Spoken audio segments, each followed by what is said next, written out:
అవ్వాతాతలకు మొండి చేయి. కేసీఆర్ గారు మొదటి క్యాబినెట్లో ఇచ్చిండు. 1000 అంటే 1000 ఇచ్చిండు, 2000 అంటే 2000 ఇచ్చిండు. ఫస్ట్ క్యాబినెట్ ఈ పాస్ ద బిల్. మొదటి క్యాబినెట్లోనే ఆమోదించింది కేసీఆర్ గారు. మరి నువ్వు 2 ఏళ్ళైనా అవ్వాతాతలకు ఇస్తాన్న 4000 పెన్షన్ ఏమైంది? ఇన్ఫ్యాక్ట్ 57 ఏళ్ళకే పెన్షన్ ఇస్తా అన్నారు కేసీఆర్ గారు. 57 ఏళ్ళకి ఇచ్చి చూపిండు.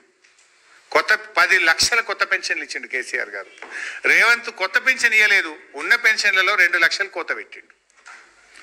2 లక్షలు నువ్వు అనర్హులని, ఇదని అదని రకరకాల, నీ భర్తకు వస్తుందని భార్యకు తీసేసుడు, భార్యకు వస్తుందని భర్తకు తీసేసుడు, 2 లక్షల పెన్షన్లు కోత పెట్టిండు రేవంత్ రెడ్డి గారు.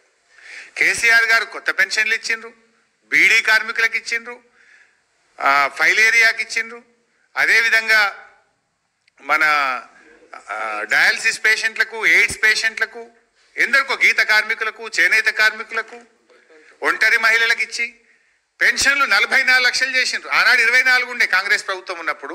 బీఆర్ఎస్ వచ్చినాక 44 లక్షలకు పెరిగింది పెన్షన్లు. కానీ రేవంత్ వచ్చినాక పెన్షన్ పెరగలేదు, పెన్షన్ల సంఖ్య పెరగలేదు, 2 లక్షలు కోత పెట్టిండు. అంటే అవ్వా తాతలకు మొండి చేయి, అక్క చెల్లెలకు మొండి చేయి. 4000 ఇస్తాం, ఇగో ఇందిరమ్మ రాజ్యం వస్తుంది రాగానే డిసెంబర్లు 2023 డిసెంబర్ వ్యాయ్, 24 డిసెంబర్ వ్యాయ్, ఇప్పుడు 25 డిసెంబర్ పోవట్టే 3 డిసెంబర్లు వీక్ నీ రేవంత్ రెడ్డి. ఇంకెప్పుడు ఇస్తావు? సగం పాలన అయిపోయినది. ముసలోళ్లను కూడా ముంచుతున్న ముదనష్టపు ప్రభుత్వం కాంగ్రెస్ ప్రభుత్వం. దివ్యాంగులను కూడా ఢోకా చేసిన దిక్కుమాలిన ప్రభుత్వం ఈ కాంగ్రెస్ ప్రభుత్వం. దళితులను దగా. ఇక్కడ ఒక తీవ్రమైన ఆరోపణ చేస్తా ఉన్నా, యాజ్ ఎక్స్ ఫైనాన్స్ మినిస్టర్ ఆరోపణ చేస్తా ఉన్నా.